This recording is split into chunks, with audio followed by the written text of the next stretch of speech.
மனத்தின் எண்ணற்ற பரிமாணங்களைப் பற்றி விளக்கி வரும் கவனகர் திருக்குறள் ஈரா கனக சுப்புரத்தினம் அவர்கள் விழிப்புணர்வின் அவசியம் குறித்தும் அறிவார்ந்த அணுகுமுறையின் வெற்றியை குறித்தும் இந்த 4ஆம் பாகத்தில் விளக்கியுள்ளார். கேட்டு பின்பற்றி வெற்றி பெறுவோம். தூங்காதே தம்பி தூங்காதே, தூங்காதே தம்பி தூங்காதே, நீயும் சோம்பேறி என்ற பெயர் வாங்காதே. தூங்காதே தம்பி தூங்காதே, சோம்பேறி என்ற பெயர் வாங்காதே. தூங்காதே தம்பி தூங்காதே.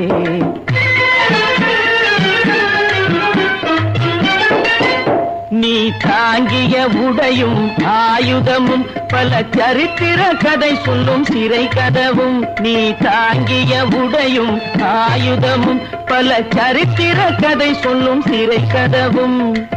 சக்தி இருந்தால் உன்னை கண்டு சிரிக்கும், சக்தி இருந்தால் உன்னை கண்டு சிரிக்கும், சத்திரந்தான் உனக்கு இடம் கொடுக்கும். தூங்காதே தம்பி தூங்காதே, சோம்பேறி என்ற பெயர் வாங்காதே. தூங்காதே தம்பி தூங்காதே.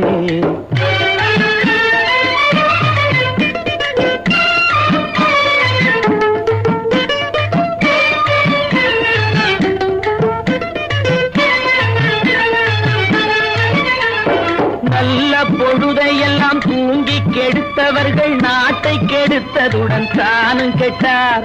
நல்ல பொழுதையெல்லாம் தூங்கி கெடுத்தவர்கள் நாட்டை கெடுத்ததுடன் தானும் கெட்டார். சிலர் அல்லும் பகலும் தெருக்கல்லாயிருந்து விட்டு அதிர்ஷ்டம் இல்லை என்று அலட்டிக் கொண்டார்.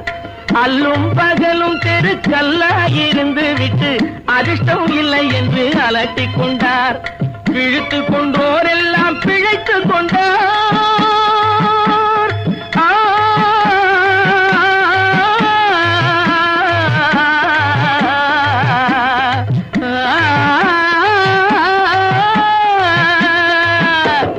பிழைத்து கொண்டோரெல்லாம் பிழைத்து கொண்டார். முன்போர் குரட்டை விட்டோரெல்லாம் கோட்டை விட்டார். தூங்காதே தம்பி தூங்காதே, சோம்பேறி என்ற பெயர் வாங்காதே. தூங்காதே தம்பி தூங்காதே.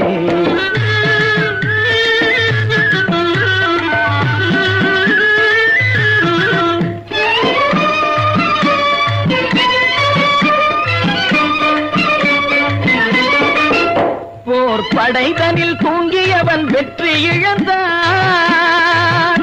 போர் படைதனில் தூங்கியவன் வெற்றி இழந்தான். உயர் பள்ளியில் தூங்கியவன் கல்வி இழந்தான். கடைதனில் தூங்கியவன் முதல் இழந்தான். கொண்ட கடமையில் தூங்கியவன் புகழ் இழந்தான்.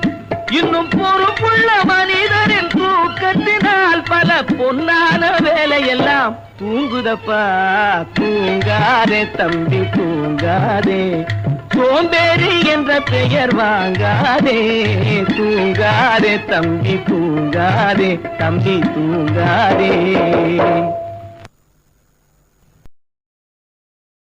மனமே மாபெரும் சக்தி என்ற தலைப்பில் இன்று 4வது பகுதியை நீங்கள் கேட்டுக்கொண்டிருக்கிறீர்கள்.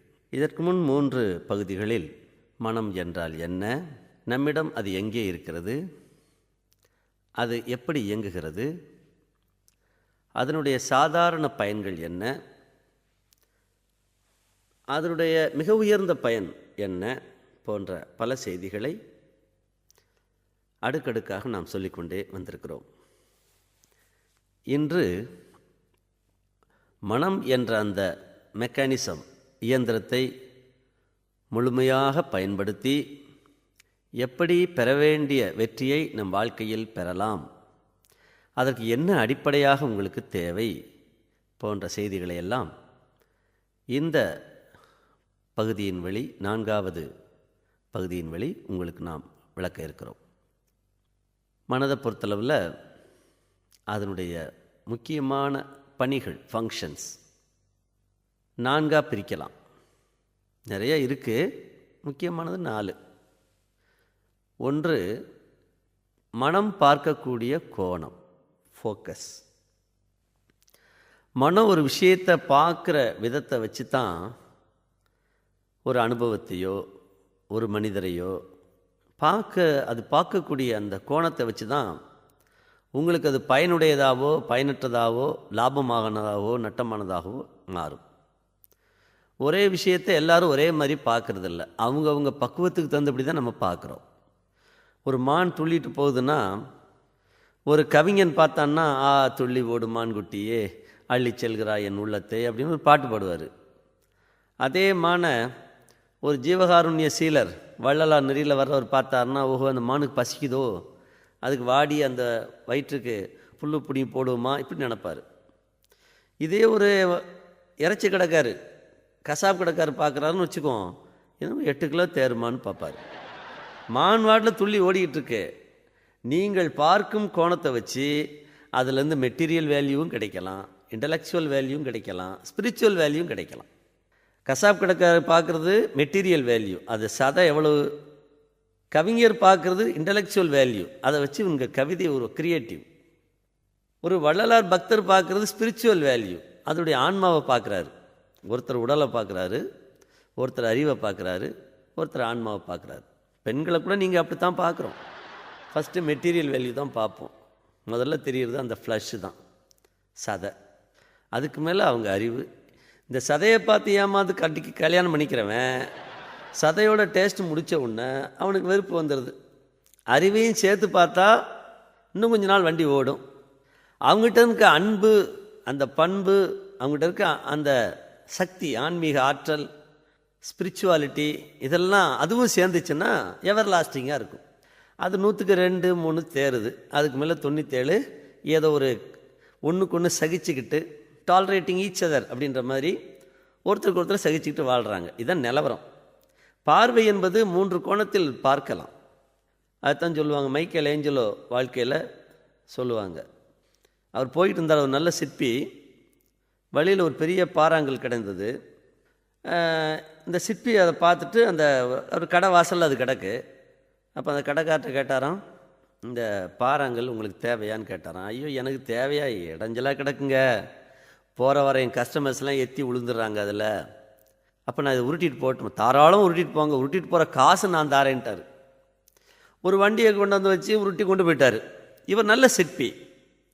ஒரு 6 மாதம் உழைச்சார். அதுலேருந்து ஒரு இயேசுநாதர் சிலையை வடிவமைச்சார். வடிவமைச்சு அதை மார்க்கெட்டுக்கு விற்பனைக்காக வருது. எல்லாம் கேட்குறாங்க ஏலத்துக்கு, நல்ல விலை போகுது. மாறி மாறி எனக்கு $100 $200 கேள்வி கேட்குறாங்க. இந்த கேட்குற கூட்டத்தில் அந்த கடைக்காரன் உட்காந்துருக்காரு. அவருக்கு ரொம்ப அந்த சிலை மேலே ரொம்ப ஒரு காதல். இவரும் கேட்குறாரு ஏலம். கடைசியாக அந்த கடைக்காரர் அதிக விலை கொடுத்து அதை விலை பேசி முடிச்சிட்டாரு. அப்புறம் காசை கொடுக்க போகும்போது அவர்கிட்ட கேட்டார், நல்ல சிலைங்க, ரொம்ப தத்ரூபமாக இருக்குது, ரொம்ப அற்புதமாக இருக்குது. ஆமாம், அந்த சிலை செய்கிறதுக்கு இந்த கல் எந்த மலையிலேருந்து எடுத்தீங்கன்னு கேட்டார். எந்த மலையா? ஏன் என்ன ஞாபகம் இல்லையா? ஒரு 6 மாதத்துக்கு முன்னால் உன் கடை வாசலில் வந்து ஒரு கல்லை உருட்டிட்டு போனேனே, அந்த கல் தான் இது. அதுக்குள்ளே இயேசுநாதர் எனக்கு தெரிஞ்சார். தேவையில்லாத பகுதியெல்லாம் நான் கருமி எடுத்துட்டேன் வெளியே சுரண்டி. உள்ளேருந்து இயேசுநாதர் வெளியே வந்துட்டார். அந்த கல் தான் இது. ஓ, அந்த கல்லான்னு ஒரு ஆச்சரியப்படுறார். ஆக கடைக்காரர் பார்வையில் அது தடைக்கல், இடைஞ்சலாக கிடந்த கல். ஆனால் ஒரு சிற்பியின் பார்வையில் அவரது வாழ்வை உயர்த்த வந்த, அவர் பெரிய வருமானத்தை தர வந்த படிக்கல். அதுதான் நம்ம பாட்டு பாடுவோம், வாழ்க்கையில் 1000 தடைக்கல்லப்பா, தடைக்கல்லும் உனக்கொரு படிக்கல்லப்பா என்று நாம் பாட்டு பாடுறோம். ஒரு கல் தடைக்கல்லாக இருக்கதும் படிக்கல்லாக இருக்கதும் நீங்கள் பார்க்கும் பார்வை. நீங்கள் சரியாக பார்க்கணும், பார்க்க வேண்டிய முறைப்படி பார்க்கணும், நியூட்ரலாக பார்க்கணும், நடுநிலையோடு அந்த கண் பார்க்கணும். அதுதான் திருவள்ளுவர் இதுக்குன்னு ஒரு அதிகாரமே வச்சார், நடுநிலைமை, 12வது அதிகாரம். அந்த பார்வை, உலக பார்வை எப்படி இருக்க வேண்டும் என்பதற்காகத்தான் நடுநிலைமை வச்சார். அப்படின்னு என்ன அர்த்தம்? கடமை என்பது ஒரு தட்டு தராசில் சமன் செய்து சீர்தூக்கும் கோல் போல் அமைந்து ஒருபாட்கோடாமை சான்றோர் கணினார். நீ சான்றோனாக இருந்தால், ஒரு மனிதனாக இருந்தேன்னு சொன்னால் உனக்கு என்ன இருக்கு, உனக்கு அழகு எதுன்னு கேட்டால் தராசை நிற்கிற மாதிரி நீயே தனியார் நிறுவனத்துலேயும் வேலை பார்த்துக்கோ, அரசு நிறுவனத்தில் வேலை பார்த்துக்கோ, இல்லை எந்த தொழிலும் பாரு, அதை பற்றி ஒன்றும் கவலை கிடையாது. மக்கள்கிட்ட வியாபாரம் பண்ணுவ, என்ன தொழில் பண்ணுற, யார்கிட்ட வேலை பார்க்குறேன்றது முக்கியம் கிடையாது. ஒரு சைடு நீ செய்கிற கடமை, இன்னொரு சைடு உனக்கு வரக்கூடிய வருமானம். ஒரு சைடு நீ பொருளை கொடுக்குற, ஒரு சைடு அதுக்கு நீ ஒரு விலையை வாங்குற. நீ கொடுக்குற பொருள், நீ வாங்குற விலை ரெண்டு சமமாக இருக்கான்னு பாரு. அல்பமான ஒரு பொருளை கொடுத்துட்டு அதிகமான விலை வாங்கிட்டேன்னா வயிற்றெரிச்ச, அந்த வயிற்றெரிச்சலே உன்னை கொண்டுவிடும். பல வியாபாரிங்க அழிஞ்சு போகிறதுக்கு காரணம் சுகர் கம்ப்ளைண்ட்டு, பிபி நோய்கள்லையும் வழக்குகளையும் அழிகிறதுக்கு காரணம் இந்த பேலன்ஸிங்க அவன் உணர்றதில்ல. இதுதான் நேச்சரோட பேலன்ஸுங்க, ஈக்விட்டி பேலன்ஸ். அது எம்பெருமான் அழகாக சொன்னார் திருவள்ளுவர் பெருந்தகை. பாரு, அதே மாதிரி அரசு பணி, நீ வேலைக்கு டிமிக்கி கொடுத்துட்டு ஊர் சுற்றிட்டு வந்து சம்பளம் வாங்கிட்டு போனேன்னு எங்கிட்ட விளங்குவ, எங்கே உருப்பிடுவ?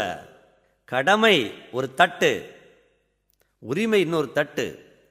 கடமையை செய்யாமல் உரிமையை அனுபவித்தால் எல்லாம் கொலஸ்ட்ரால் செத்துருவோம். ஃபேட்டி டிசீசஸ், கொழுப்படைச்ச நோய்கள் வரும். அதே சமயத்தில் கடமை நிறைய செய்கிறோம், ஆனால் அந்த முதலாளிக்கு அறிவில்லை, கஞ்சனாக இருக்கான், அவன் சம்பளம் தேவையான அளவு கொடுக்கறதில்ல அப்படின்னு சொன்னால் நீங்கள் போராடத்தான் வேணும். கடமை அதிகமாக இருக்குது, உரிமை குறைச்சலாக இருக்குன்னா நீங்கள் அனிமிக்காயிருவீங்க, எலும்பு தோலுமாயிருவீங்க. அப்படியும் ஆகக்கூடாது. கடமையும் உரிமையும் சமமாக இருக்கணும். அதைத்தான் சொன்னார், ஈக்விட்டி, நடுநிலைமை. வாழ்க்கையில் எதை நீங்கள் உங்கள் மனம் பார்த்தாலும் நடுநிலையோடு பார்க்கிறதா என்பதை நீங்கள் கவனமாக பார்த்து கொள்ள வேண்டும். அது வாழ்க்கையினுடைய தத்துவம். பிள்ளைங்க படிக்குது, பாடத்தை எந்த கோணத்தில் பார்க்குது? மற்ற கதை புஸ்தகங்கள், வாராந்திர புத்தகங்கள், இதுகள்லாம் கிரைம் நாவல்ஸு, இதெல்லாம் எப்படி பார்க்குது? சினிமாவை எப்படி பார்க்குது?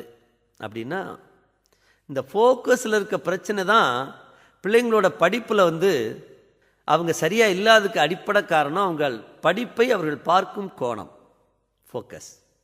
அந்த இடத்துல தான் மனதில் மிஸ்டேக் இருக்குது, பிள்ளைங்கள் பார்க்குற பார்வையில். அந்த ஒரு இடத்த டியூன் பண்ணி விட்டீங்கன்னு வச்சுக்கோங்க.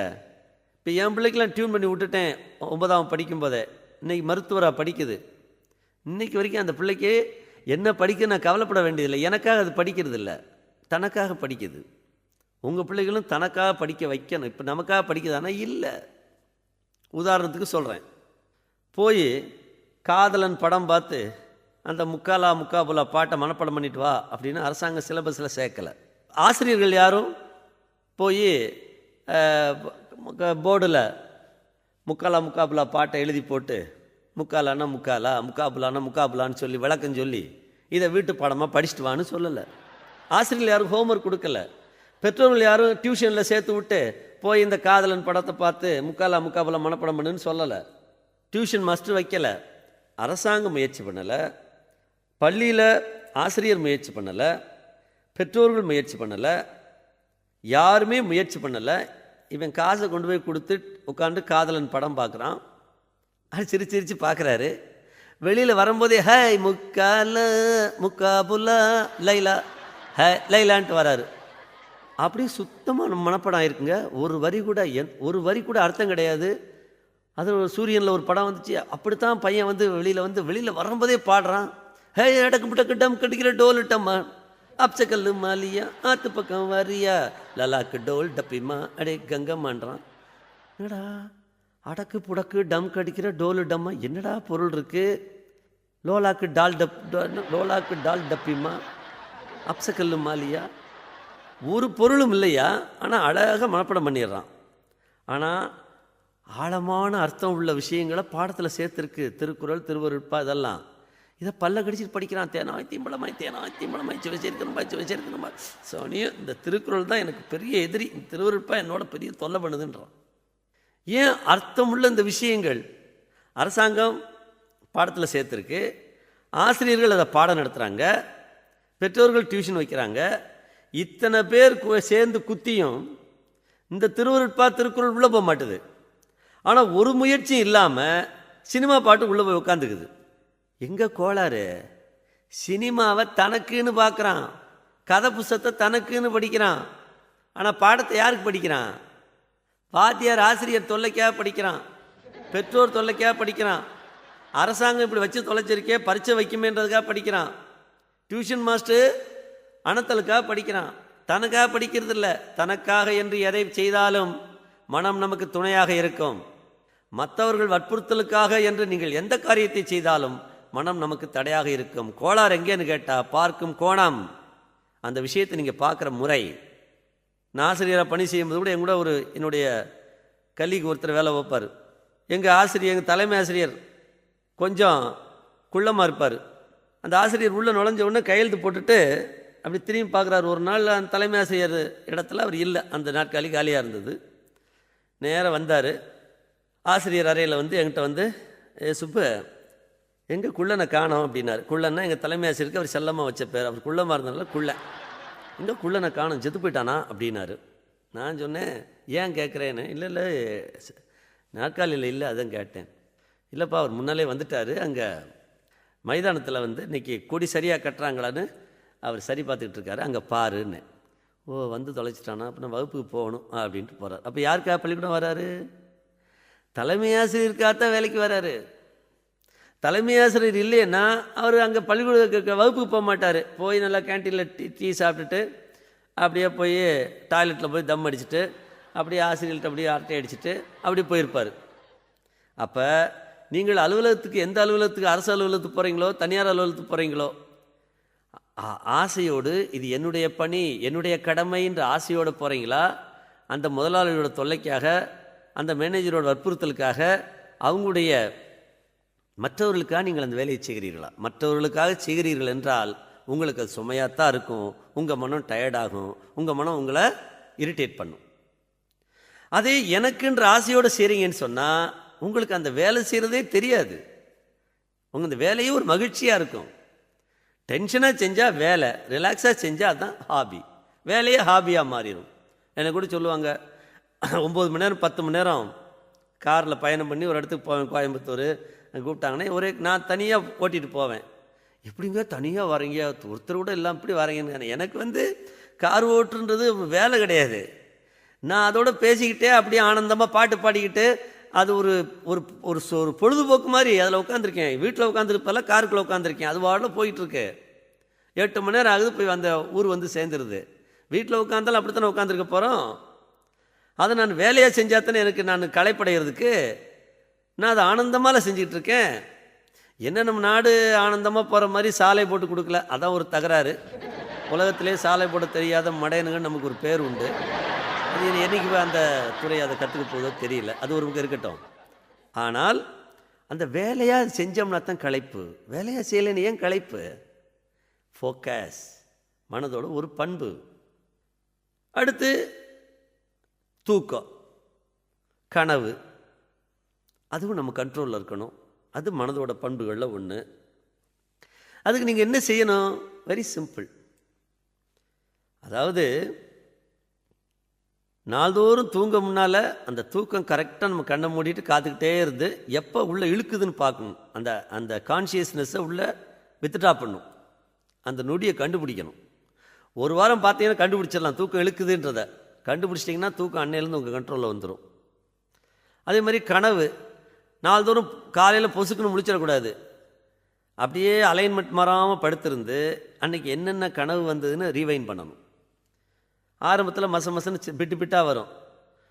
ஒரு மாதம் அப்படி ரீவைண்ட் பண்ணி நாள்தோறும் கனவை ஒரு 10 செகண்ட் 20 செகண்டு போதும். ரீவைண்ட் பண்ணி என்னென்ன ஞாபகம் வருதோ போதும், ஞாபகம் வந்த வரைக்கும் போதும். அப்படியே பாருங்க. அப்போ கனவில் கனவு மேலே உங்களுக்கு ஒரு கான்ஷியஸ் உண்டாகும். கனவில் உங்களுடைய கான்ஷியஸ் போய் தச்ச உடனே நாளாவட்டத்தில் ஒரு மாதத்துக்குள்ள கனவு காணும் போதே உங்களுக்கு கனவு தான் ஓடுதுன்றது உங்களுக்கு தெரியும். கனவை இஷ்டத்துக்கு மாற்றிக்கலாம், விரும்பின கனவை பார்க்கலாம். கனவு மேலே நமக்கு அவேர்னஸ் இருக்கணும். அடுத்து நினைவாற்றல். நினைவாற்றல்னா என்ன? ஒன்று, ஒரு விஷயத்தை வாங்கி பதிஞ்சு வைக்கணும். பதிஞ்ச விஷயத்தை பத்திரமா வச்சுருக்கணும், திரும்ப எடுத்து கொடுக்கணும். Recording, retaining, recalling. பதிவு, இருப்பு, எடுப்பு, 3 நிலை இருக்கிறது. எங்கே கோளாறு? பதிகிறதே கோளாறு தான். கேட்டதே உங்களுக்கு 25% 30% தான் பதிவாகுது. 70% ராங் ரெக்கார்டிங் தான் பூரா. திடீர்னு ஒரு எண் சொன்னோம்னா உங்களுக்கு எண் முழுக்க பதிவாகாது, இஷ்டத்துக்கு பதிவாகும். 50 பேர் கேட்குறாங்கன்னா 2 பேர் 3 பேர் தான் கரெக்டாக நம்ம சொன்ன எண்ணை ஒரு 7 டிஜிட் 6 டிஜிட்டில் ஒன்று எண்ணை திடீர்னு சொல்கிறோன்னு வச்சுக்கோங்க. 445372 இப்படி திடீர்னு சொல்கிறேன்னு வச்சுக்கோங்க. இந்த 445372ன்னு கரெக்டாக சொல்கிறவங்க 2 பேர் தான் இருப்பாங்க. என்னோடய தொலைபேசி எண் அது. 50 பேருக்கு சொல்கிறோன்னா 2 பேர் தான் அதில் கரெக்டாக சொல்லுவாங்க, மிச்சம் 48 பேர் இஷ்டத்துக்கு சொல்லுவாங்க. அப்படி தான் பதிவாகும். இந்த பதிவு சரியில்லாமல் போகிறதுக்கு, உங்களுடைய பார்க்கும் கோணம் சரியில்லாமல் போகிறதுக்கு, தூக்கம் கனவெல்லாம் நம்ம கண்ட்ரோலில் இல்லாது, இது எல்லாத்துக்கும் அடிப்படை காரணம் ஒரே இடம்தான். நம்முடைய வெற்றிக்கு தடையாக இருக்கக்கூடிய மிகப்பெரிய ஒரு காரணம் அது.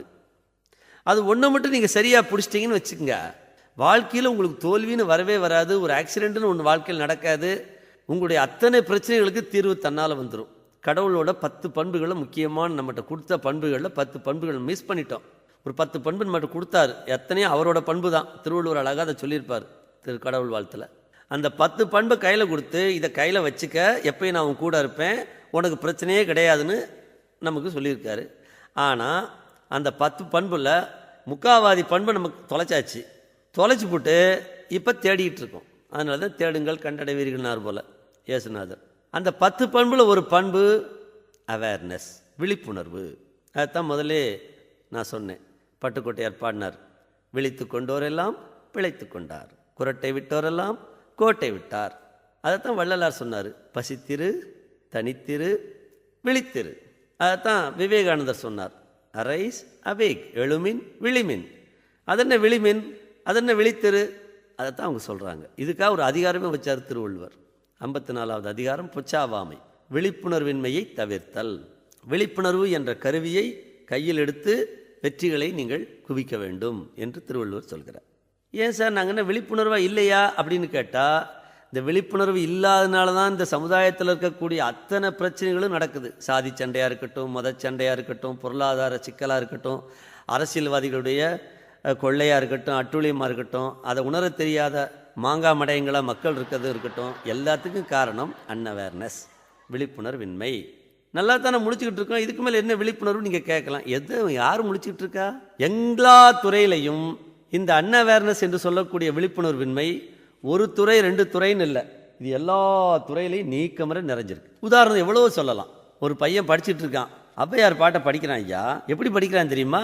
பாலுந்தெழுதேனும் பாகும் பருப்பும் வை, 4 கலந்து நக்கு 4 கலந்து நக்குனா, 4 கலந்து நக்கா, டே என்னடான்ற, அப்படிதான் சார் எழுதி போட்டிருக்குன்றான். என்னடான்னு பார்த்தா தூணாவை இந்த பக்கம் போட்டான், கலந்துன்னு இங்கே இருக்கு, துணக்குன்னு போடணும், கலந்துன்னு இங்கே போட்டு நக்குன்னு அந்த பக்கம் எழுதிட்டான், கலந்து நக்குன்னு வாச்சிக்கிட்டு இருக்கான். டே பாவி, ஔவையார் பாட்டையே அழிச்சிட்டியடா. அப்படி இல்லடா, கலந்துனக்கு நான் தருவேன், இதெல்லாம் 4 கலந்து உனக்கு நான் தருவேன்னு கடவுளுக்கு சொல்கிறாங்கடா. இல்லை சார், இதனால அர்த்தம் சரி சார், கலந்து நக்குனால ரைட்டாக தானே வருது. அட பாவி, சரிடான்னு திருத்தி படிக்க சொல்கிறேன். படிக்கிறான், நான் தருவேன் கோலம் செய் துங்க கரிமுகத்து தூமணியே நீயே நக்குன்றான். நீயே நக்கா என்னடான்னு பார்த்தா ஏனாவை இந்த பக்கம் எழுதிட்டான். அப்புறம் அவனா, டேய் நீ எனக்குடா, அது உனக்கு, இது எனக்கு, நீ எனக்கு என்ன தரணும்னு சொல்கிறாங்கடா. ஏன்னு கேட்டால் அவன் நாங்கள் அர்த்தம் தெரிஞ்சா படிக்கிறான், அதை உணர்ந்தா படிக்கிறான், தெரிஞ்சா படிக்கிறான். வாத்தியார் ஹோம்ஒர்க் கொடுத்துருக்காரு, தொல்லை தாங்க மாட்டான் படிக்கிறான். பையன் என்னைக்கு அதை புரிஞ்சு படிக்க ஆரம்பிக்கிறானோ அன்னைக்கு அவனுக்கு கல்வி உள்ள நுழைஞ்சிரும். இவன் வெறுப்போட எதையோ நினச்சிட்டு எதையோ படிக்கிறானே, இவன் எப்படி அது படியும்? இன்னொருத்தன் எப்படித்தான் கோவை மாநகரில் தொழிலதிபராகவும் விஞ்ஞானியாகவும் விளங்கிய குதிரசாமின்னா, குதிரசாமியா? ஏன்னா கோயம்புத்தூரில் விஞ்ஞானி தொழிலதிபர் குதிரசாமின்னு ஒருத்தர் இருந்தாரா? என்னடான்னு பார்த்தா துரைசாமி நாயுடு, ஜிடி நாயுட துரைசாமின்னு போட்டிருக்காங்க. அந்த புள்ளியை எடுத்துட்டான். குதிரசாமின்னு ஒரு பேர் இருக்குமா? இது என்ன, அந்த ஆராய்ச்சி கூட அவனுக்கு கிடையாது. அப்படியே அடிக்கிறான்யா, கடன் அடிக்கிறான்யா, கண்ணை மூடிக்கிட்டு கோயம்புத்தூரில் தொழிலதிபராகவும் விஞ்ஞானியாகவும் விளங்கிய குதிரசாமி அவர்கள்ன்றான். அடப்பாவி, அங்கே என்ன விழிப்புணர்வோடையா படிக்கிறான்? முழிச்சுக்கிட்டா படிக்கிறேன்? கண்ணு தான் முழிச்சிருக்கியா? அறிவு தூங்கிட்டு இருக்கியா? இந்த துறையில் மட்டுமா இருக்கு, எல்லா துறையிலும் இருக்குது. ஒரு ஐயப்ப பக்தர் தான் நோண்டிக்கிட்டே வராரு, காலில் முள்ளு குத்திருச்சு. ஏன்னா அவங்க அந்த விரதம் இருக்க நாட்களில் காலில் செருப்பு போடுறதில்ல, நொண்டிக்கிட்டே வராது, தலையில் இருமுடி. என்ன பாட்டு பாடுறான்னு பார்த்தா, கல்லும் முள்ளும் காலுக்கு மெத்தை சாமியே ஐயப்பான்னாரு. என்ன சாமி நொண்டிக்கிட்டு வரீங்கன்றேன். காலில் முள்ளு குத்திருச்சுன்னாரு. என்ன பாட்டு பாடுறீங்கன்னு கேட்குறேன். அப்படியே அவருக்கு வெக்கம் வந்துருச்சு. கல் முள்ளும் காலுக்கு மெத்தை எல்லோரும் பாடுறாங்க, நானும் பாடுறேன். அந்த பாட்டை உணர்ந்து பாடினா, ஐயோ ஐயப்பா காலில் முள்ளு குத்திருச்சு நீங்கள் பாடிட்டு போகணும். காலில் முள்ளு காலுக்கு மெத்தேன்னு உணர்ந்தா பாடுங்க. உணராமல் என்ன அடுத்தவன் பாடுறான்ட்டு நீ பாடுறது? இது தூக்கத்தில் பாடுற பாட்டா, விழிப்பில் பாடுற பாட்டா? ஒரு நாள் தீபாவளிக்கு பாட்டு வானொலியில் பாடுறாங்க, பாட்டு வைக்கிறாங்க, தீபாவளி வாழ்த்து பாட்டு. நான் சிரித்தால் தீபாவளி, நாளும் இங்கே ஏகாதசி. என்ன தீபாவளிக்கு பாட்டு, ஒரு ப்ராஸ்டியூட்டு விலைமகள், நான் சிரிச்சா தீபாவளி பட்டாசு மாதிரி இருக்கும், எனக்கு தூக்கமே கிடையாது, டெய்லி கஸ்டமர்ஸு, எனக்கு அதனால் தினம் ஏகாதசி முழிப்பு, இப்படி அசிங்கமான அர்த்தத்தில் பாடுற ஒரு பாட்டை தீபாவளி பாட்டுன்னு நினச்சி போட்டுக்கிட்டு இருக்காங்க ஐயா. என்ன விழிப்புணர்வுடைய நடக்குது எல்லாம். நாமக்கல் கவிஞருக்கு அண்மையில் அந்த பத்திரிகைகளோட செய்தி வந்துச்சு. நாமக்கல் கவிஞருடைய சேவையை பாராட்டி அவருக்கு ஒரு தபால் தலையை மத்திய அரசு வெளியிட்ட அந்த ஸ்டாம்பில் நாமக்கல் கவிஞர்னு எழுதியிருக்கானான்னு பார்த்தா ஹிந்தியில் நமக்கல் கவிஞர்னு போட்டிருக்கான். எத்தனை பேர் செக் பண்ணியிருப்ப? கண்ணு இருக்குல்ல, ஆஃபீஸர்கள்லாம் கூடனுங்களா? அதனால தான் உங்கள் 5 ரூபா நோட்டை தொட்டாலே எய்ட்ஸ் வர மாதிரி வச்சுருக்கீங்க. உலகத்தில் எல்லாரும் தான் நோட்டு நாணயம் தயார் பண்ணுறான். அமெரிக்க கரன்சியை பாருங்கள், சிங்கப்பூர் கரன்சியை பாருங்கள், மலேசியா கரன்சியை பாருங்கள், புருனே கரன்சி வச்சுருக்கான். என்ன அழகு, எவ்வளோ சுத்தம். காந்தி சுதந்திரம் வாங்கினதுக்காக அதுக்கு நேரமாக அவர் மூஞ்சில் குத்துறது. நோட்டே கந்தல், ஒரு நோட்டு அழகு கிடையாது. அதை பயன்படுத்துகிற முறையை கூட நம்ம கற்றுக்கலாம். அதில் நமக்கு அவேர்னஸ் கிடையாது. தயாரிக்கிறவங்களுக்கு அதில் அவேர்னஸ் கிடையாது. விழிப்புணர்வுன்னா சும்மா சாதாரண விஷயம் இல்லை. நமக்கல் கவிஞர்னு போட்டு வச்சுருக்கான். இவ்வளோ பெரிய கவர்மெண்ட் அஃபீஷியல், இவ்வளோ பெரிய டிபார்ட்மெண்ட் தயாரிக்கிற ஸ்டாம்ப்லேயே உங்களுக்கு விழிப்புணர்வு இவ்வளோ குறைச்சலாக இருந்தால் மக்கள்கிட்ட எங்கே விழிப்புணர்வு இருக்கும்? எல்லா துறையிலையும், அது ஆன்மீகமாக இருக்கட்டும், அல்லது அரசு துறையாக இருக்கட்டும், அல்லது தனியார் துறையாக இருக்கட்டும், எங்கெங்கெல்லாம் விழிப்புணர்வு இல்லையோ, எங்கெல்லாம் அவேர்னஸ் கம்மியோ, அங்கெல்லாம் அந்த செயலில் தெளிவு இருக்காது, நிறைவு இருக்காது. அதனால் வரக்கூடிய அந்த உயர்வு வராது. அவேர்னஸ் வந்தால் தான் அது வரும். அவேர்னஸ்னால் என்ன? Present feeling. எந்த செயலை, மனோ வாக்கு காயத்தின் ஒருமை, எண்ணம் சொல் செயல் மூன்றிலும் ஒருமை நிலை இருக்கணும். என் நண்பர் கூட இப்படி ஒருத்தர் தான் எதுக்கு எடுத்தாலும் ரொம்ப சந்தோஷம்ன்டுவார். நான் கூட பரவாயில்ல ரொம்ப சந்தோஷம்னு சொல்லி பழகிருக்காரு, நல்ல வார்த்தை சொல்கிறாரு அப்படின்னு நினச்சிக்கிட்டு நான் ரொம்ப சந்தோஷப்பட்டேன். ஒரு நாள் அப்படித்தான் ஒரு 4 மணிக்கு சந்திக்கிறதா சொல்லிவிட்டு நான் என்னுடைய காரில் போயிட்டுருக்கேன். அது கொஞ்சம் மேம்பாலங்கள்லாம் கட்டுறதுனால சென்னையில் அடிக்கடி டிராஃபிக் ஜாம், போக்குவரத்து இடைஞ்சல். ஒரு அடையாறில் ஒரு இடத்துல நின்றுக்கிட்டு இருக்கேன். பின்னால் நின்றுக்கிட்டு இருந்த வண்டி மேலே ஒரு லாரி வந்த லாரி சரியாக கவனிக்காமல் நொட்டுன்னு இடிச்சிட்டாங்க. சரின்னு ஓரங்கட்டி நிறுத்தி புது காரு இடிச்சிட்டாங்களேன்னு சொல்லி அதுக்கு போலீஸ் ரிப்போர்ட்டு அது இதுன்னு ஆகிக்கிட்டு இருக்கு. சரி, அந்த ஆள் காத்துக்கிட்டு இருக்காரே, 4 மணிக்கு வர சொல்லியிருந்தாரு, நம்ம நமக்காக வெயிட் பண்ணிகிட்டு இருப்பாருன்ட்டு தொலைபேசி பண்ணி சொல்லிடலான்ட்டு ஃபோன் அடித்து, ஐயா வணக்கம், நான் தான் கவர்னர் பேசுகிறேன் அப்படின்னு. என்ன வரேன், நீங்கள் உங்களுக்காக காத்துக்கிட்டு இருக்கேன், லேட் ஆகுதுன்னாரு. ஒன்றும் இல்லைங்க, நம்ம அடையாறுக்கிட்ட வரும்போது ஒரு லாரி நம்ம காரில் பின்னால் இடிச்சிருச்சு, ரொம்ப சந்தோஷம் அப்புறம் அப்படின்னாரா. ரொம்ப சந்தோஷமா? ஆடப்பாவி, அப்புறம் தான் தெரிஞ்சது ரொம்ப சந்தோஷம்னு இந்த ஆள் சொல்லலை. இந்த ஆளோட ரொபாட் சிஸ்டம், மைண்டில் ஒரு ரொபாட் சிஸ்டம் இருக்குது, அது சொல்லுது ஆட்டோமேட்டிக்காக. நீங்கள் எது சொன்னாலும் ரொம்ப சந்தோஷம்னு சொல்லும். என்ன, ஒரு வார்த்தையை பயன்படுத்தும் போது அந்த வார்த்தையின் பொருள் தெரியாமல், அந்த வார்த்தையில் எந்த ஒரு உணர்வும் இல்லாமல் பயன்படுத்துகிறோன்னா அது எவ்வளோ கேவலமான செயல். விழிப்புணர்வோடு அதை பயன்படுத்தியிருக்கணும். இதுதான் அடிப்படை பிரச்சனை. இதுக்கு ஒரு பயிற்சியை வச்சுருக்கேன். ஒரு நாளைக்கு 10 தடவை என்ன வேலை செஞ்சுக்கிட்டு இருந்தாலும் சரி, நீங்கள் சமையல் பண்ணிக்கிட்டு இருக்கலாம், சாலையில் நடந்து போயிட்டு இருக்கலாம், உங்களுடைய 2 வீலர்லேயோ அல்லது ஒரு கார்லேயோ நீங்கள் போய்கிட்டு இருக்கலாம், பயணம் பண்ணிக்கிட்டு இருக்கலாம், எந்த வேலை செஞ்சுக்கிட்டு இருக்கீங்கன்றது பிரச்சனை இல்லை. திடீர்னு உங்களை நீங்களே கூப்பிடணும். நீங்களே கூப்பிட்டு, முருகேசா இங்கே தான் இருக்கியா, முருகேசனே கேட்கணும். எல்லோரும் முருகேசன் சொல்லிடுறாங்க. உங்கள் பேரை சொல்லி நீங்கள் இங்கே தான் இருக்கியான்னு கேளுங்க. நிச்சயம் அந்நேரம் மனசு அங்கே இருக்காது, எங்கேயோ இருக்கும், உடம்பு அங்கே இருக்கும், எல்லாம் அங்கே இருக்கும். ஆனால் மனசு எங்கேயாவது தெருப்புறிக்கிட்டு தெரியும். கூப்பிட்டு உடனே ப்ரெசன்ட் ஃபீலிங் அந்த இடத்துல நிகழ்காலத்துக்கு அதை கொண்டு வரணும். மேலே ஃபேன் சுற்றுற சத்தம், உங்கள் முன்னால் சாலையில் போயிட்டீங்கன்னா முன்னால் உங்கள் வண்டி என்ன வண்டி வருது, வானத்தில் என்ன நிலா இருக்கா, சூரியன் இருக்கா, நட்சத்திரம் இருக்கா, உங்களை சுற்றி இருக்கக்கூடிய சூழ்நிலை, சுற்றி கேட்கக்கூடிய ஒலி, ப்ரெசன்ட் ஃபீலிங். ஒரு நாளைக்கு 10 முறை. வகுப்பில் பாடம் கெடுக்கிட்டே இருப்பீங்க, மனசு எங்கேயோ போயிடும், தலை மட்டும் ஆடிக்கிட்டு இருக்கோம். சார் அங்கே பாடம் நடத்திக்கிட்டு இருப்பார், ஆசிரியர். மாணவர்கள் கேட்கணும், இங்கே தான் இருக்கியா, சத்தமாக கேட்காதீங்க, பக்கத்தில் இருக்கணும் தப்பாக நினச்சிருவான். என்னடா மென்டல் கேஸ் போல் இவன் பேரை சொல்லி இவன் இங்கேயா இருக்கான்னு கேட்குறான்னு. மனசுக்குள்ளே கேளுங்க, சத்தமாக மனசுக்குள்ளே சத்தம் போட்டு கேளுங்க. ஜெர்க் ஆகி ப்ரெசன்ட் ஃபீலிங், நிகழ்காலத்துக்கு வாங்க. ஒரு நாளைக்கு 10 தடவை, ஒரு மாதம் அப்படி வாங்க. நிகழ்காலத்தில் இருந்து பழகுங்க. அந்த விழிப்புணர்வுனா என்னன்னு தெரியும். தெரிஞ்சிருச்சுன்னா உங்களுடைய செயலில் ஒரு தெளிவு வந்துடும். அப்போ தான் தெரியும், ஓஹோ நம்ம நோய்கள் அத்தனைக்கும் இந்த விழிப்புணர்வற்ற உணவு தான் காரணம். அதை பற்றி நிறைய உங்களுக்கு சொல்லணும், நேரம் இல்லை. அத்தனைக்கும் நம்முடைய அன்அவேர்னஸ் தான் காரணம். நீங்களா சாப்பிட்றீங்க, தொலைக்காட்சி நீங்கள் பார்த்துக்கிட்டு இருக்கீங்க, அங்கே கிரிக்கெட் போடிக்கிட்டு இருக்கு, வாய் மண்ணுக்கிட்டு இருக்கு, இங்கே அடிச்சாண்டா 6 இங்கே மென்னுக்கிட்டு இருக்கும் வாய், எதை போட்டாலும் தின்றுவான் நேரம். ஏன்னா அவன் கண்ணு பூரான் கவனம் பூரா எங்கே இருக்குது, தொலைக்காட்சியில் அங்கே கிரிக்கெட் மேட்ச்சை பார்த்துக்கிட்டு இருக்கு. எவனோ அவங்ககிட்ட கமிஷன் வாங்கிட்டு அவன் கிரிக்கெட் விளையாண்டு காட்டுறான் அவங்களுக்கு. இது கேன அதை பார்த்து இது வாயை மண்ணுக்கிட்டு கிடக்கு. இதுக்கு ஒரு போர்டு, இதுக்கு மிகப்பெரிய பந்தா. வளர்ந்த நாடுகள்லாம் இப்படியா வச்சுருக்கான். எவன் கிரிக்கெட் திரும்பி பார்க்குறான். நீங்கள் ஆதரவு கொடுக்காதீங்க, காட்டுறானான்னு பார்ப்போம். அதனால் வெற்றிக்கு முதல்ல நீங்கள் வளர்த்துக்க வேண்டிய அந்த பண்பு விழிப்புணர்வு, அவேர்னஸ். இரண்டாவது, உங்கள் வெற்றிக்குரிய மனத்தால் நீங்கள் சாதிக்க வேண்டிய அத்தனையும் சாதிப்பதற்கு வேண்டிய இரண்டாவது அணுகுமுறை அறிவார்ந்த அணுகுமுறை, டெக்னிக்கல் அப்ரோச். கடவுள் எல்லாத்துக்கும் பின்னால் டெக்னாலஜி வச்சுருக்கார். அறிவுக்கு கட்டுப்படாத விஷயமே கிடையாது. ஒரு விஷயம் உங்களுக்கு தெரியலனா, each suffering exist because of ignorance. ஒவ்வொரு துன்பத்திற்கும் பின்னால் அதை பற்றி அறியாமை ஒளிந்திருக்கிறது. அந்த அறிவு வந்த அடுத்த கணமே அந்த துன்பம் உங்களை விட்டு போயிடும். சிக்கல், அதை மட்டும் பார்க்காதீங்க. அந்த சிக்கலை அறிவுபூர்வமாக தீர்த்து வைப்பதற்குரிய ஃபார்முலா, சூத்திரம் எங்கேயோ இருக்கும். அது அடுத்த கட்டம், அதை தேடணும். சூத்திரத்தை கண்டுபிடிச்சிட்டா பத்தாது, அதை சரியாக நடைமுறைப்படுத்தணும், ப்ராசஸ் பண்ணணும். உறுதியாக உங்களுக்கு சொல்யூஷன், தீர்வு கிடைக்கும். Problem, formula, process, solution. சிக்கல், சிக்கலை தீர்க்கும் அந்த சூத்திரம், வழிமுறை, அதை நடைமுறைப்படுத்தும் உங்களுடைய செயல், தீர்வு. இதுதான் வரிசை. எதுவுமே உலகத்தில் அதிசயம் கிடையாது. சாமியார்கள் சில அதிசயங்கள்லாம் நிகழ்த்துவாங்க. அந்த அதிசயத்துக்கு பின்னால் அதை எப்படி நிகழ்த்துகிறார்கள் என்பதற்கு ஒரு டெக்னாலஜி இருக்கும். அதை வெளியே சொல்ல மாட்டான். நீ ஏமாந்து போய் பணத்தை கட்டி குய்யோ முறையான்னு கத்திட்டு வந்துடுவேன். டெக்னாலஜி இல்லாத விஷயமே கிடையாது. டெக்னாலஜியை மறைச்சி வச்சுட்டா அது அதிசயம், டெக்னாலஜியை காமிச்சிட்டா யார் வேணாலும் செய்யலாம், அது சாதாரண விஷயம். என்னுடைய நிகழ்ச்சியில் கூட அதான்.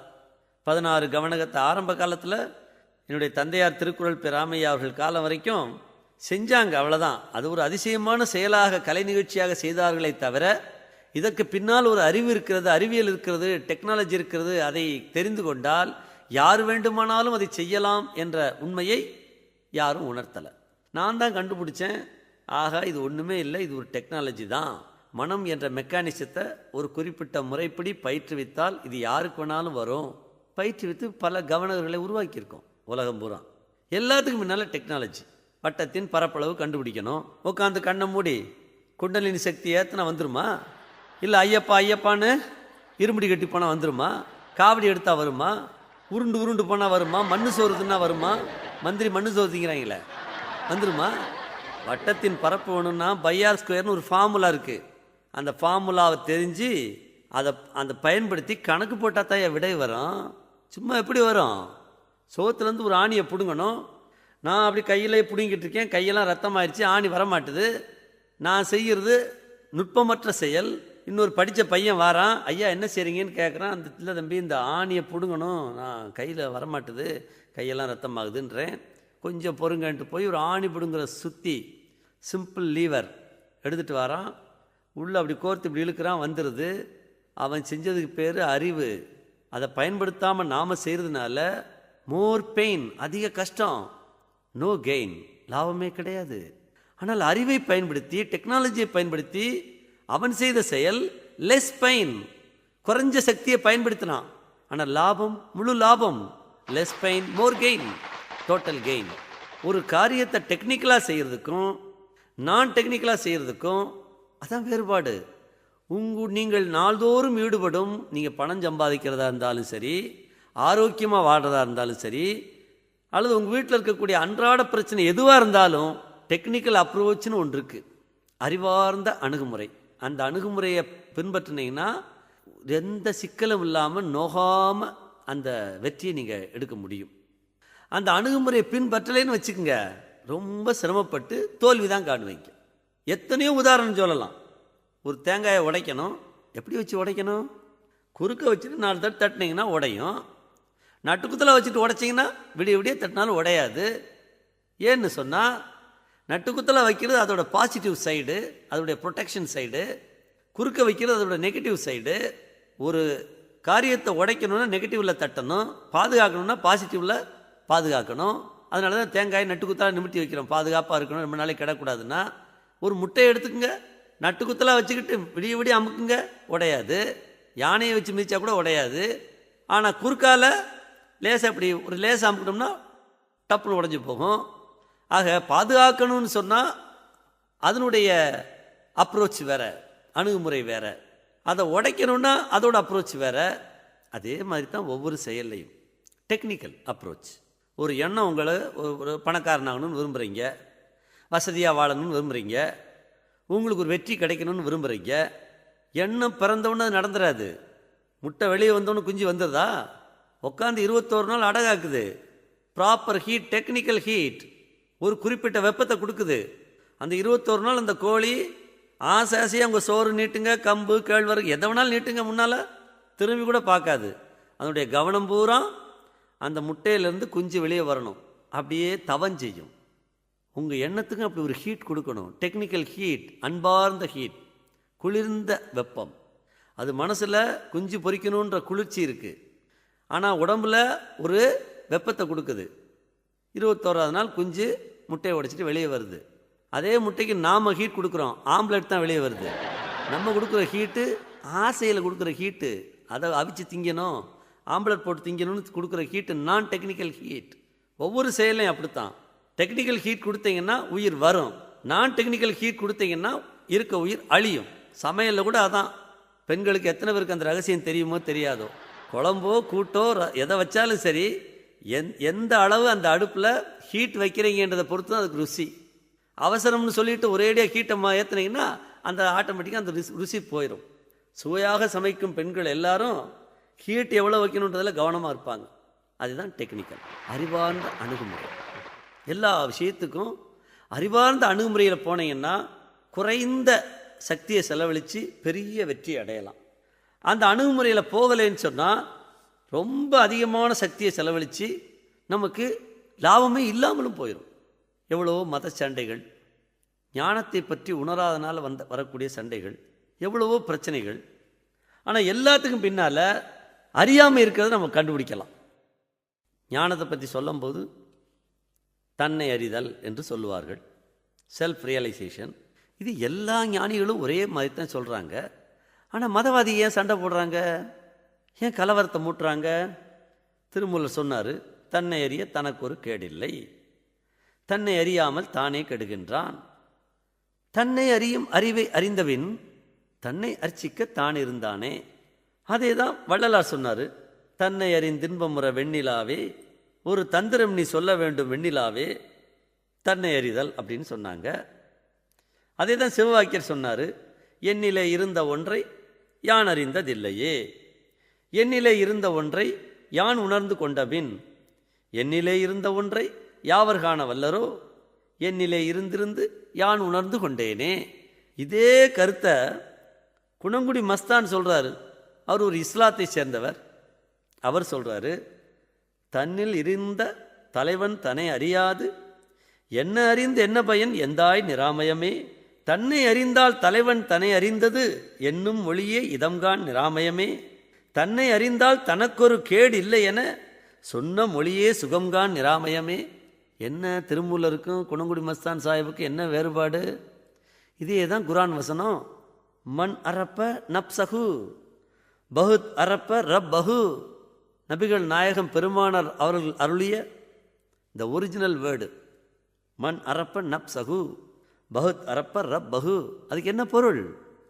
தன்னை அறிந்தவன் எவனோ அவனே தலைவனாகிய அல்லாவை அறிந்தவன். இதுதான் பொருள். என்ன வேறுபாடு ஞானிகளுடைய அனுபவத்தில்? கடவுளை அறியும் போது என்ன வேறுபாட்டை கண்டுபிடிச்சிங்க? இந்த சண்டை ஏன் வருது? அறிவில்லாதனால வருது. அறிவார்ந்த அணுகுமுறை கிடையாது. மதவாதி உங்களை மௌடிக சடங்குகளில் ஈடுபடுத்தி எப்பயுமே அடிமடையனாகவே வச்சுருக்கான். அதனால் நம்ம கட்சி கட்டிக்கிட்டு சண்டை போடுறோம், ஒருத்தருக்கு ஒருத்தர் அழிச்சுக்கிறோம். மதத்தின் பேரால் சண்டைகள். ஞானிகளுக்கு இடையில் ஏது சண்டை? அனுபவம் ஒரே அனுபவம் தானே. ஒரு பைபிள் வசனம் சொல்கிறேன். இந்த போலி சாமியார்களை பற்றி ஒரு இடத்துல இயேசுநாதர் எச்சரிக்கை கொடுக்குறாரு. கள்ள தீர்க்கதரிசிகளுக்கு எச்சரிக்கையாக இருங்கள், அவர்கள் குருடனுக்கு குருடன் வழிகாட்டுவது போல் உங்களுக்கு வழிகாட்டுவார்கள். அவர்களை நம்பி நீங்கள் பின் சென்றால் குருடும் குருடும் குருட்டாட்டமாடி குழியில் விழுந்த கதையாகிவிடும். இப்போ நான் சொன்னது பைபிள் வசனம். பாலஸ்தீனத்தில் ஹீப்ரு லாங்குவேஜில் இயேசுநாதர் சொன்ன வசனம். இப்போ அப்படியே திருப்புறேன். திருமூல இந்த இதே மாதிரி இந்த போலி சாமியார்கள் இருக்கானுங்களே, அந்த அவதாரம் இந்த அவதாரம்னு ஊரை ஏமாற்றிக்கிட்டு, இவங்களை பற்றி திருமூலர் சொல்கிற ஒரு பாட்டை இப்போ சொல்கிறேன். என்ன வேறுபாடு பைபிள் வசனத்துக்கு இதுக்கு என்ன வேறுபாடுன்னு சொல்லுங்க பார்ப்போம். திருமூலர் என்ன சொல்கிறாரு? குருட்டினை நீக்கும் குருவினை கொள்ளார், குருட்டினை நீக்கா குருவினை கொள்வர், குருடும் குருடும் குருட்டாட்டமாடி குருடும் குருடும் குழி விழுமாறே. என்ன வேறுபாடு கண்டுபிடிச்சிங்க இயேசுநாதருக்கும் திருமூலருக்கும்? ஞானிகளுக்குள் தகராறு கிடையாது. ஞானிகளின் பெயரால் மதம் வளர்க்கும் மதவாதிகள் தான் உங்களை பிரிக்கிறார்கள். நீங்கள் எச்சரிக்கையாயிருங்கள். அதுதான் சொன்னேன். ஆன்மீகத்தில் கூட அறிவார்ந்த அணுகுமுறை இருக்க வேண்டும், அறிவார்ந்த ஆன்மீகம் இருக்க வேண்டும். இருந்தால் ஏது சண்டை, ஏது இந்த அழிவு? ஆயிரக்கணக்கான உதாரணம் சொல்கிறோம். நபிகள் நாயகம் பெருமானார் அவர்கள் சொல்லுவார், அல்லாவின் பிரசன்னம் ஒரு அகல் விளக்கு போல் இருக்கிறது சொன்னார். அதையே திருமூலர் என்ன சொன்னார்?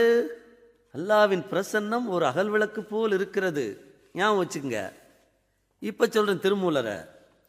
மாய விளக்கது நின்று மறைந்திடும், தூய விளக்கது நின்று சுடர்விடும், காய விளக்கது நின்று கணன்றிடும், சேய விளக்கினை தேடுகின்றேனே. என்ன வேறுபாடு கண்டுபிடிச்சிங்க? அதே தான் திருநாவுக்கரசர் சொல்றாரு. இல்லக விளக்கது இருள் கெடுப்பது, சொல்லக விளக்கது ஜோதி உள்ளது, பல்லக விளக்கது பலரும் காண்பது, நல்லக விளக்கது நமச்சிவாயவே அப்படின்னாரு. இவர் அல்லான்னு சொன்னார், அவர் நமச்சிவாயவேனாரு. வச்ச பேரு வேற, அர்த்தம் ஒன்று தான், கடவுள். அதே தான் திருவள்ளுவரும் சொன்னார், எல்லா விளக்கும் விளக்கு அல்ல. சான்றோர்க்கு அந்த நித்திய விளக்காகிய பொய்யா விளக்கே விளக்குனாரு. இறை அனுபவம் நேரும்போது எல்லா ஞானிகளும் ஒரே விஷயத்தை தான் சொன்னாங்க. அதுதான் வள்ளலார் சொன்னார், என் அனுபவமும் உன் அனுபவமும் ஒரே அனுபவம் தான் என்று சொல்லுவார். இறை அனுபவம் என்பது ஒன்றுதான், அவர்கள் அதை சொன்ன விதமும் ஒன்றுதான். ஆனால் சொந்த நலனுக்காக சுய லாபத்துக்காக மதவாதிகள் போடும் சண்டை தான் நம்மை பிரிக்கிறது. அறிவார்ந்த அணுகுமுறை இருந்தால் எவன் பிரிக்க முடியும்? பக்தியில் அந்த அறிவு கலந்துருச்சுன்னா யாரால பிரிக்க முடியும்? கடவுள் என்பது நம்பிக்கையா? கடவுள் என்பது நம்பிக்கை அல்ல, அது ஒரு உண்மை. நீங்கள் நம்பணும்னு தேவையே இல்லை. ஐயா கோயம்புத்தூர் போகணும், என்ன செய்யணும்? கோயம்புத்தூர் போகிற ஹைவே நெடுஞ்சாலையில் போங்க, வண்டியில் ஏறி உங்கள் காரில் ஏறி போயிட்டு நீங்கள் ட்ரைவ் பண்ணிவிட்டு எச்சரிக்கையாக போங்க. நீங்கள் கோயம்புத்தூர் வரும்னு நீங்கள் நம்ப வேண்டாம். கோயம்புத்தூர் வராது. கோயம்புத்தூர் என்று ஒன்று இல்லை. கோயம்புத்தூர் ஒன்று இருப்பதாக சொல்பவன் முட்டாள், கோயம்புத்தூர் இருப்பதாக சொல்பவன் காட்டு மிராண்டி. கோயம்புத்தூர் வரவே வராது. சொல்லிக்கிட்டே போங்க. கோயம்புத்தூர் போகிற சாலையில் எங்கே போய் சேருவீங்க? கோயம்புத்தூர் தான் போய் சேருவீங்க. அதுக்கு பதிலாக நீங்கள் கல்கத்தா ஹைவே எடுத்துங்க, நெடுஞ்சாலை எடுத்துங்க, நம்பிக்கையோடு போங்க. கோயம்புத்தூர் வரும், கோயம்புத்தூர் உண்டு, கோயம்புத்தூரை நம்புகிறேன், கோயம்புத்தூர் வந்தே தீரும். போகிற ரூட் வந்து கல்கத்தா ரோடு. வருமா? நம்பிக்கிட்டு தான் போகிறீங்க, வருமா?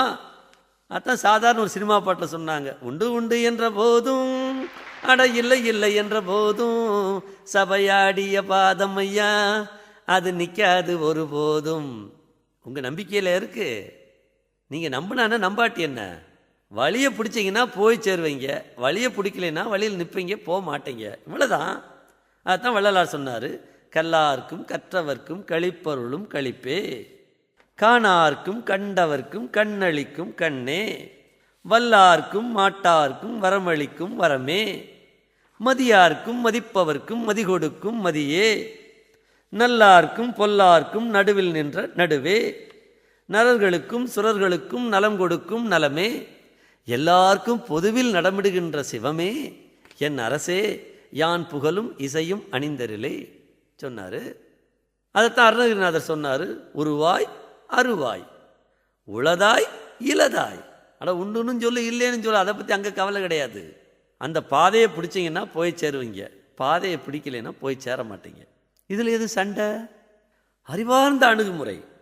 இதே மனம், யோகம், பிராணாயாமம், சரியே கிரியை யோகம் ஞானம் என்று சொல்வார்கள். இந்த மனத்தை வயப்படுத்தணும்.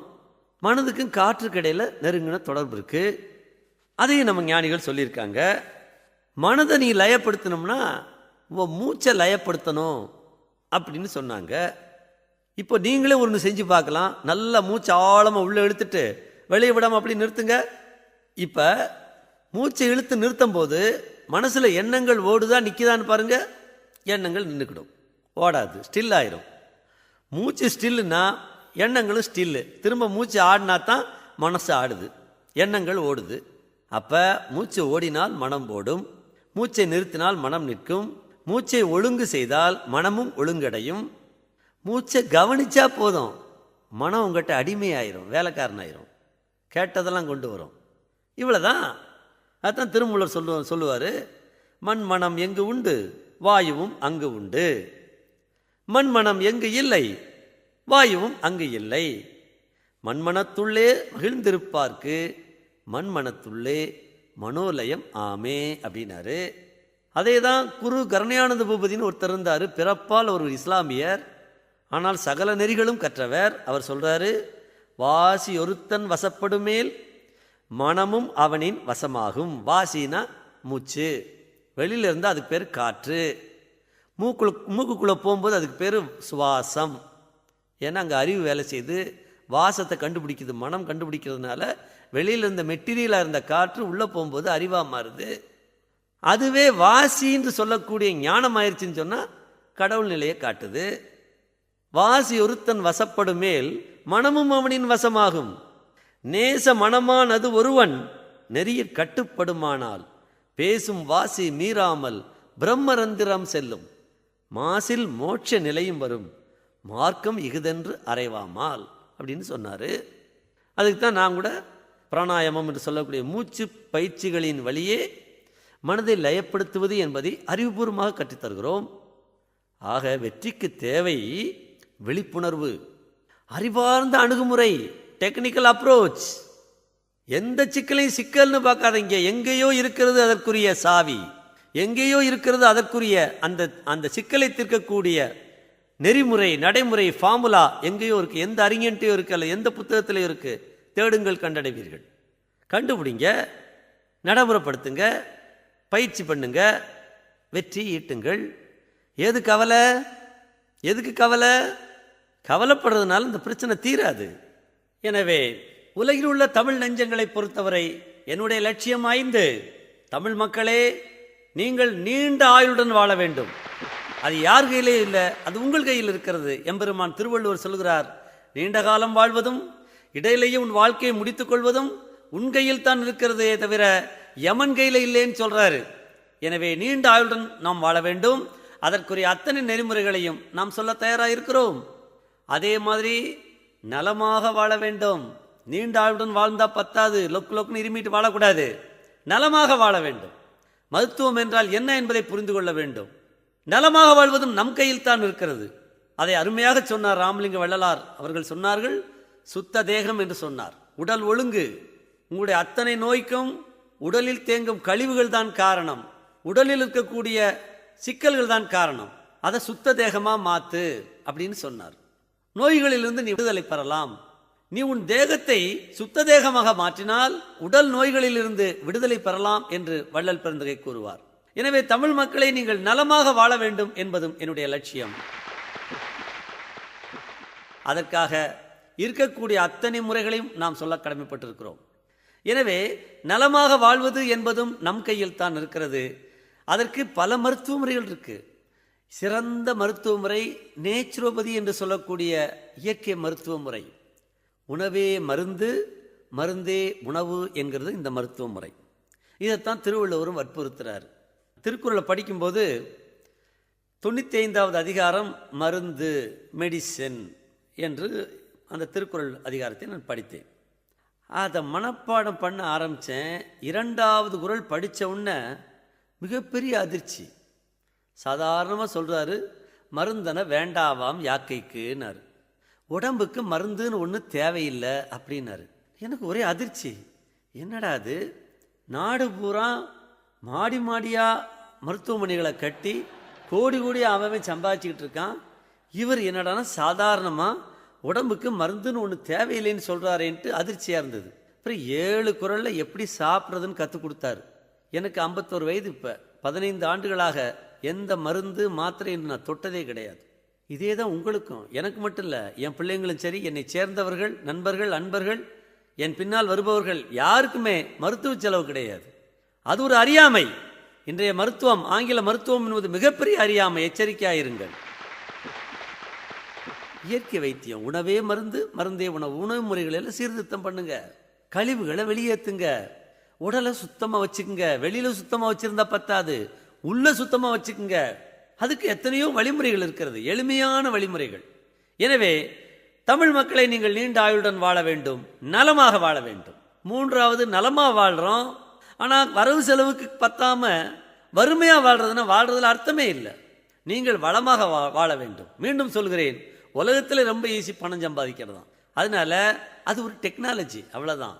பணம் என்பது பாவலர் பிரிஞ்சித்தனார் சொல்லுவார், அது வினைபடு கருவி என்று சொல்லுவார். அது ஒரு கருவி, அது உங்கள் கைக்கு வரணும், அவ்வளோதான். அது ஏற்கனவே நமக்கு வேண்டிய பணத்தை அச்சடித்து வச்சுட்டாங்க அரசாங்கத்தில், இனிமேல் புதுசாக அச்சடிக்க வேண்டிய தேவையில்லை. அது நம்ம கைக்கு வரணும். அதுக்கு என்ன அறிவை பயன்படுத்தணும், நேர்மையான வழி, எந்தெந்த வழிகளை பயன்படுத்தணும், வழிகளை பயன்படுத்தி வளமாக வாழலாம். எந்த ஒரு வியாபாரத்தை நீங்கள் செய்யணுன்னாலும் சரி, எந்த ஒரு முயற்சியை நீங்கள் செஞ்சு பணம் சம்பாதிக்கினாலும் சரி, என்ன செய்யணும், உங்கள் கஸ்டமர், உங்களுடைய வாடிக்கையாளருடைய மனசை திறக்கணும், அவ்வளோதானே. உங்கள் மனசை நீங்கள் தயாராக வச்சுக்கிட்டீங்கன்னா அவன் மனசை திறக்கிறது எளிது தானே. எல்லாரும் மனதையும் திறக்கிறதுக்கு ஒரே ஒரு சாவி இருக்கிறது, அற்புதமான சாவி, அன்பு என்ற சாவி.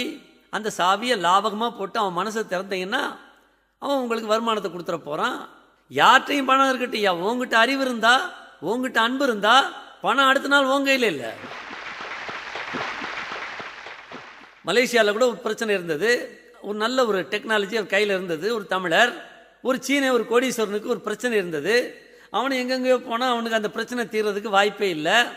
இந்த தமிழன்ட்ட வந்தார், வந்து தான் பிரச்சனையை சொன்னார். இவர் எளிமையாக அதை தீர்த்து வச்சார். தீர்த்து வச்சுட்டு, உங்களுக்கு ஏதாவது உதவி செய்யணும், 20 ஆண்டுகளாக படாத பாடுபட்டு இந்த சிக்கல்னால் நான் பாடாத பாடுபட்டேன், இதுக்கு தீர்வே இல்லாமல் அலைஞ்சேன், நீங்கள் எளிமையாக தீர்த்து வச்சுட்டீங்க, உங்களுக்கு ஏதாவது நல்ல உதவியாக செய்யணும்னாரு. இந்த தமிழை என்ன சொன்னார், என்ன உதவி, இந்த இடம் எனக்கு வேணும், 1 கோடி ரூபா கேட்குறாங்க, அவ்வளோ ரூபாய்க்கு நான் என்ன செய்யறதுன்னு தெரியலனாரு. 1 கோடி ஒரு பணமா, நான் தரேன்னு சொல்லி கையில் கொடுத்துட்டு போயிட்டாரு. இது மலேசியாவில் நிகழ்ந்த அற்புதம். ஐயா, பணம் சீனன்ட்டு இருந்தது, அறிவு தமிழன்ட்டு இருந்தது. இப்போ பணம் எங்கே வந்துருச்சு? அதான் உங்களுக்கும். உங்கள்கிட்ட அறிவு இருக்குது, உங்கள்கிட்ட திறமை இருக்குது, உங்கள்கிட்ட ஆற்றல் இருந்தால் பணம் அமெரிக்காக்காரன்ட்டு இருந்துட்டு போகுது, ஆஸ்திரேலியாக்காரன்ட்டு இருந்துட்டு போகுது. அறிவு உங்ககிட்ட இருந்தால் உங்ககிட்ட தானே வந்து சேரணும். தான் சொன்னார் திருவள்ளுவர், அறிவுடையார் எல்லாம் உடையார், அறிவிலார் என்னுடையரேனும் இலர். Who have wisdom, they are all full. Whatever they want misfits are nil அப்படின்னாரு. எனவே நீங்கள் நீண்ட ஆயுளுடன் வாழ வேண்டும், நலமாக வாழ வேண்டும், வளமாக வாழ வேண்டும், அதோடு மகிழ்ச்சியாக வாழ வேண்டும். எள்ளும் கொள்ளு வெடிக்கும் லொள்ளு பிடிச்சி போய் வாழக்கூடாது. நல்லா ஆடி பாடி வாழணும். ஆடுறதையும் பாடுறதையும் டிவியில் எவனையும் ஆட விட்டு எவனையும் பாட விட்டு நீங்கள் வேடிக்கையெல்லாம் பார்க்க வேண்டாம். ஆட விருப்பமா நீ ஆடு, வீட்டில் பாட விருப்பமா நீ பாடு, விளையாட விருப்பமா நீ விளையாடு, எவனையும் விளையாட விட்டு வேடிக்கை பார்த்துட்டு இருக்காத.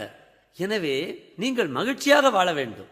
அடுத்து முக்கியமானது, அறிவும் விழிப்புணர்வு மிக்க வாழ்க்கை வாழ வேண்டும். அறிவும் விழிப்புணர்வும் தான் உங்களுடைய அத்தனை கவலைகளையும் தீர்த்து வைக்கும். எனவே அருமை தமிழ் நெஞ்சங்களே, உங்களுக்கு இந்த அறிவும் விழிப்புணர்வு மிக்க வாழ்க்கையை வழங்கவும், எல்லா நிலைகளிலும் நீங்கள் வெற்றியை ஈட்டவும் உங்களுக்கு வேண்டிய அத்தனை செய்திகளையும் தருவதற்கு நாம் காத்திருக்கிறோம். சேரவாரும் ஜெகத்தீரே, வெற்றி நிச்சயம். வணக்கம். வெற்றியை நாளை சரித்திரம் சொல்லும், இப்படை தோற்கின் எப்படை வெல்லும். நமது வெற்றியை நாளை சரித்திரம் சொல்லும், இப்படை தோற்கின் எப்படை வெல்லும்.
நவநீதி. நம்மை ஏய்ப்பவர் கையில் அதிகாரம் இருந்திடும் என்னும் கதை மாறும். நம்மை ஏய்ப்பவர் கையில் அதிகாரம் இருந்திடும் என்னும் கதை மாறும்.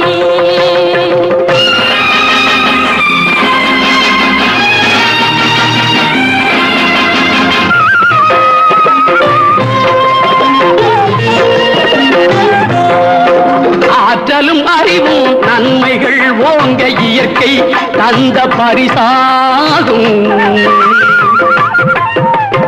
ஆற்றலும் அறிவும் நன்மைகள் ஓங்க இயற்கை தந்த பரிசாகும். இதில் நாட்டினை கெடுத்து நன்மையை அழிக்க நினைத்தால் எவர்க்கும் அழிவாகும்.